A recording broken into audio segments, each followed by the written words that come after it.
Okay guys, I had a request on YouTube. The question was, do I hunt in my period gear in late winter when it's really cold? The answer is yes, I do. And they wanted to see, if so, how I do dress to keep warm, and if it is warm. It is.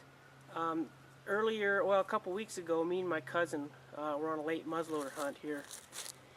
And mornings were in the mid to upper 20s, and we were in our period gear, and we made it. At times it was a little chilly, but anyway, so what I'm going to do is really quickly just go over some of the stuff that I wear when I'm hunting.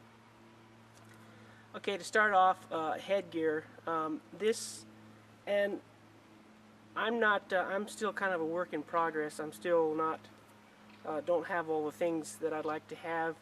I don't have the time and the money to just outright buy everything that I need or want. So this is actually a modern cap, but it's similar to what they would have had back then called a Monomyth Cap. And I just use this because we're supposed to wear orange here in Missouri when we hunt, and it somewhat resembles a Monomyth Cap. So that's what I wear. If you don't have to wear orange in your area, or you're hunting in a season where you don't need orange, there is another way to do it. I wear, as my cousin here is doing, I wear a neckerchief around my head, and then you can wear any kind of hat on top of that. But if you pull it down over your ears like he has here, that also helps keep you warm. So then neckerchiefs, this is a big help, and I found this out working out west on some cattle ranches. These silk scarves or neckerchiefs really help keep a person warm if you put it on your neck. And the way I do it when I'm in cold weather, you can put it underneath the shirt collar or on top. But if you start in the front like this, bring it around, pull it somewhat snug, it kind of gives you a turtleneck effect, if you will. You can tuck it in or whatever, but that helps keep your neck warm. And I do wear some modern stuff underneath if it's really cold, like a pair of long johns or a t-shirt underneath some other stuff.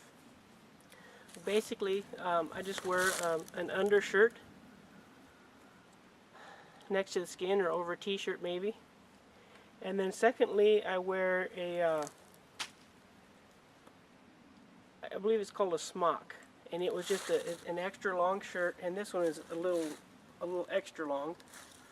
But a lot of times it was worn over your other clothing to protect it. For instance, they may have worn a shirt and then the waistcoat over top of the shirt and then the smock over top of that. But I like wearing the smock underneath my waistcoat because I like to access and be able to use the pockets on this. And that brings us to the waistcoat or the waistcoat. This one is made of wool, and it's pretty heavy, and as I said, I like to wear it outside of my shirts. And the ideal thing over this would be some kind of jacket or coat, which I don't have yet. I'm still wanting to get. Underneath that, I'm wearing a pair of knee breeches, and over top of those, just buckskin leggings attached to a belt underneath my shirt and gartered at the knee.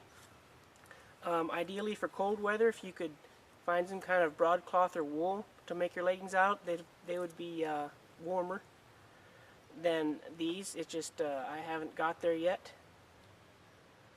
Okay, so then I'm also wearing moccasins, and I wear these year-round. This is almost more like a shoe pack. Basically, it's a center seam moccasin that I made, just like you normally do. And then I added an extra sole on the bottom here, just simply sewed it on. And also made another, what I did is just made another moccasin out of wool cloth and stuck it in here as an insert. And that's what I wear winter, spring, whatever. You know, if it's hot, you can take the insert out. But I also put, and I don't know if it's period correct or not, but I have found a waterproofing method on YouTube of a guy. He mixes beeswax, linseed oil, and turpentine together into kind of a paste. And I smear it on here, and it helps me keep me surprisingly waterproof. I mean, it's not 100% waterproof, but it does a really good job.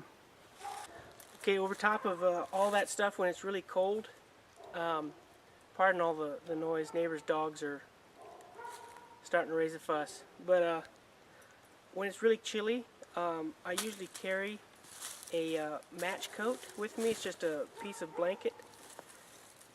And this comes really in handy. You can wear it as I'm going to show you now, or you can just wrap it around your legs. Sometimes when I'm sitting against a tree hunting, I just wrap it around my legs and feet to keep me extra warm there. But one of the ways to wear it in cold weather is just drape it over in order to make a hood here. And I have a blanket pin that I use to attach it with. Just come down under your chin, stick the blanket pin in,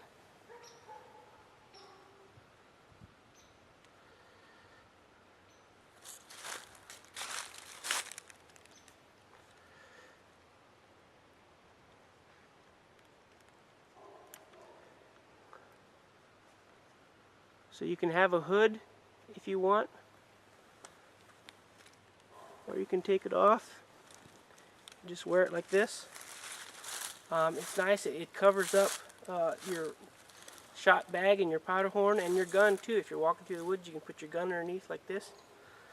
But this is really handy. If you're hunting like this, you can always, and you need to shoot, you can flip it over kind of like this and have total freedom of your arms. This is made out of wool, so this is really warm. But this is a really cool item here that I really like, and I use it a lot. Okay, so that's pretty much what I wear. You know, there are some mornings, I admit, if it's really, really cold, down in, single digits or 0, it can be chilly. But it's doable. I'm still learning, so I just thought I'd quickly make this video and show you what I wear. Thanks for watching.